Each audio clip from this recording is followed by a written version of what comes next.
Well, new tonight, 2 people were hit and killed by a train in Cabot last night. It happened near Alman Bavis Sports Complex in Cabot, and there's still very limited information available, and we're reaching out to Cabot Police and Union Pacific to learn as much as we can. We're going to continue to keep you updated on air and online with the latest at chv11.com. Over in northern Arkansas, the Baxter County Sheriff's Office is charging a 38-year-old woman with first-degree murder. Deputies originally answered a call on Baxter County Road in rural Mountain Home. That's where a man asked officers for a welfare check at a different house on Old Arcana Road. There, deputies found 48-year-old Mark Dennis Mucha dead. Officers then found Christy Leadham Johnston around the back of the house, who surrendered herself to police and said, quote, "He's a really bad guy. I did what I had to do to get away." She was then taken to Baxter County Detention Center. The incident is still under investigation. And a suspect is in custody after a high-speed chase in Little Rock. Arkansas State Police say the driver hit speeds up to 120 miles per hour. The driver made their way through I-40 in North Little Rock and over I-30 to Little Rock before the chase ended on Roosevelt Road. Conway police are asking for your help locating 17-year-old Dory Pau Urizar. She was last seen leaving Conway High School on Friday at around 8:15. Police say she was wearing a red velvet jacket and a zebra print dress. Anyone with additional information is asked to call Conway PD with the number that we will have on our website at chv11.com. Well, weather-wise, we were quiet all weekend long. We saw mostly cloudy conditions for our Sunday, but it was at least comfortable outside. Taking a look at current temperatures as of this evening, we're mainly sitting in the 60s across the map. 66 here in the metro, 64 in Conway, pockets of 50s already to our north and west. Tonight, it's going to be quiet. It'll still continue to stay cloudy, but it will be very seasonable or normal temperatures for this time of year, although a bit cooler to our north and west. Temperatures will be dipping into the low 50s overnight. Will be around the upper 50s to low 60s across central and southern Arkansas. A beautiful day in store tomorrow, a mixture of some sun and clouds, the humidity remaining low. We'll be seeing around average temperatures ranging anywhere from low to maybe even mid 80s in some locations. This is what we're tracking in the forecast for this upcoming week. We are expecting a gradual warm up. The humidity won't be too high. I'll have more details on that and also more on the rain chances, which are looking a little bit low. So more on that is coming up.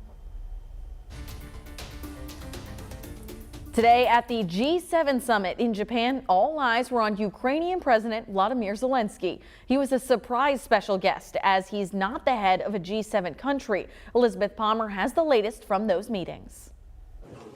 Allied leaders sought him out for a chat and to reiterate their support. And President Biden announced a new multi-million-dollar shipment of U.S. military equipment was on the way. A package that includes more ammunition, artillery, armored vehicles to bolster Ukraine's battlefield abilities. I think it will give us more strong positions on the battlefield. On Saturday, in an about-face, the White House cleared the way for U.S.-made F-16 fighter jets, piloted by Ukrainians, to join the war. President Biden said he'd changed his mind to give the Ukrainians greater range as they advance. I'd like to ask you about the F-16s. You've greenlit them now. What exigency now exists that didn't exist that demands these planes? If they continue to do well, they're going to be in a situation where you're going to have the Russians being able to stand off at a greater distance. They have to be able to be in a position where now those fighter jets, those F-16s, make a big difference. From the battlefield, though, there was sobering news. Russian fighters claimed they'd finally taken the city of Bakhmut after months of fierce fighting. Ukraine denied it, but admitted the situation is critical. In Hiroshima, Japan's Prime Minister showed Volodymyr Zelensky around the Peace Park, a monument to the victims of the U.S. atomic bombing in World War II. It was a sobering reminder that Vladimir Putin has implied he might use tactical nuclear weapons against Ukraine. Elizabeth Palmer, CBS News, Hiroshima. President was going to go to Australia next week for more international security meetings, but canceled that leg of the trip. He's now on the way home to take control of negotiations over the debt ceiling. President Biden had a call with House Speaker Kevin McCarthy on the plane ride home and agreed to keep negotiations moving forward. McCarthy welcomed the chance to re-engage face-to-face. The president said he's already addressed deficit concerns at the heart of the stalemate. I've done my part.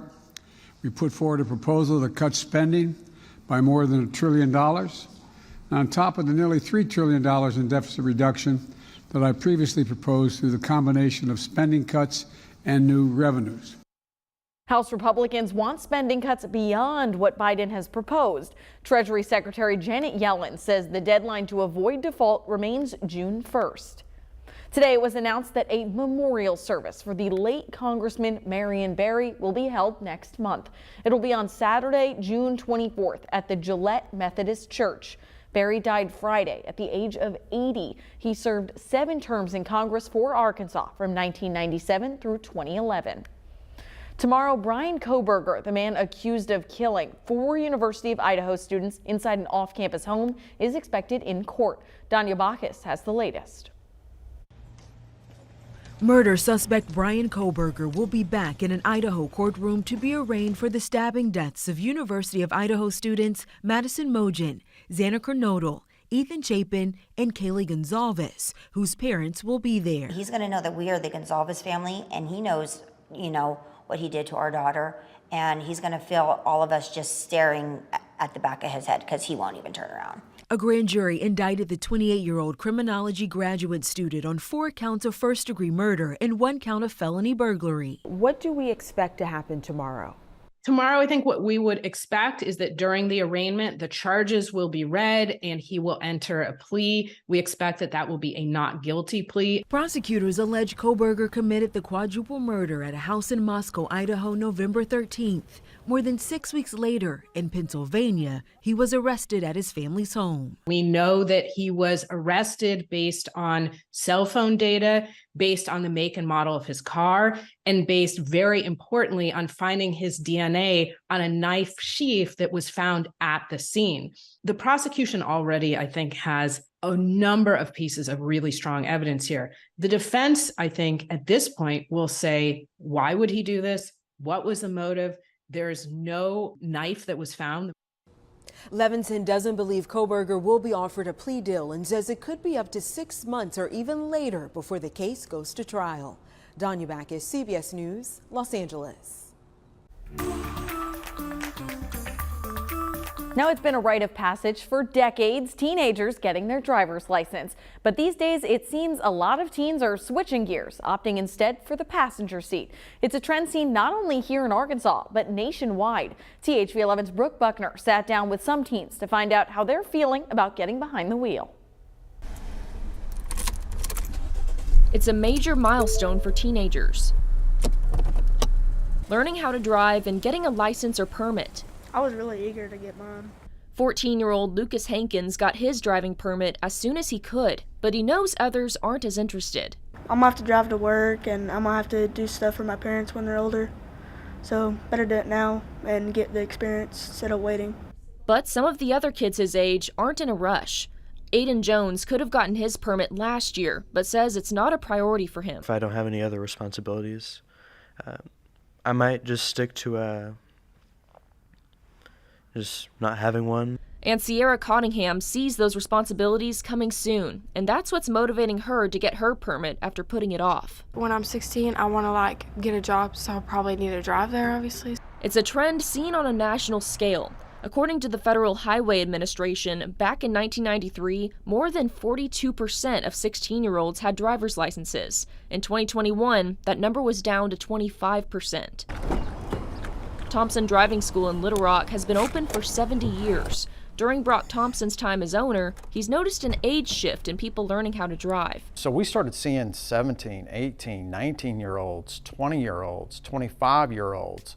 And so, yeah, we've seen that, and it's continued as the years have progressed. We go as slow as we need to go or as fast as we need to go. Thompson says he thinks anxiety in the younger generation is partly to blame. Kids are more nervous, and that is real. I think kids these days, they can see something that's happened across the country, let alone across the globe, in instant seconds. And so, you know, the things that we used to have to deal with as an older adult, we didn't have to worry about all those things. We're not going to put you in anything that you're not ready for. But he warns delaying driving can have consequences. If you're not starting at 14, you don't have 2 years of supervised experience. And so that delay kind of dominoes. I think nationwide, no doubt, the interest in driving from this generation, from teenagers, isn't there. There's not a sense of urgency, but in Arkansas, at least, we are seeing that people are eventually obtaining a license. It's just a matter of when. Scott Hardin with the state's Department of Finance and Administration says the number of permits and licenses issued to 16-year-olds in Arkansas has recently seen a decline following that national trend. In 2021, the department issued just more than 19,000 permits and licenses to 16-year-olds. Last year, around 15,000. Hardin says while he's not necessarily concerned about this shift, he's more focused on what the future holds. Do we get to the point where people are 25 and say, well, maybe I need to get around to getting a license? Is that where we're going? And that's what my curiosity ultimately is. As for the teens we talked to, they're still hesitant, but hope to conquer their fears and get behind the wheel one day. Sure, but I'll probably rely on my parents. But if they no longer can like give me transportation, I will try and find my own way of doing it. I brought up that I wanted to maybe try to get it over the summer, but I'm not too entirely sure. Brooke Buckner, THV 11 News. According to the state, so far this year, about 7,000 16-year-olds have gotten their driver's license. Now, more and more people are turning to non-alcoholic drinks. After the break, how one local coffee shop is trying to bring alcohol alternatives here to Little Rock. But first, Corrales. Well, we're entering a new week into the month of May. We have about a week and a half left before we enter a new month. But as we enter this new week, I'll talk about a warm-up that's heading our way. And I'll talk about whether or not we'll be seeing a lot of rain anytime soon as well. More on that in the forecast coming up.